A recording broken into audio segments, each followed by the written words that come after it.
Ёс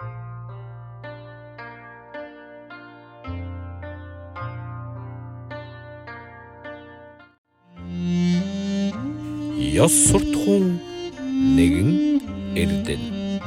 Нинжин сэтгэлийг дээдлэж, нийтийн амгалан хүндлэж, чин шударгыг эрхэмлэх ёс суртахуун нэгэн эрдэнэ.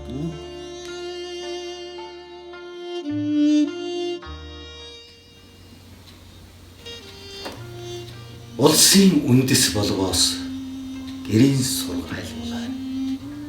Гэрийн сургаал болгоос амраг болоод өсдөнд алагчлахгүй үзэлтэй амтэн болоод хүмүүнийг асрах энэрхэн сэтгэлтэй ариун бодийн сэтгэлтэн ашид шудраг суртахуунд алдар болоод ашигт алдрах шуналгүй ойр болоод холд осолдох муухаггүй үнэнч завсаргүй явдалтан үргэлжид хүнлэг ухамсарт Монгол гэрийн сургаал тэр болоо.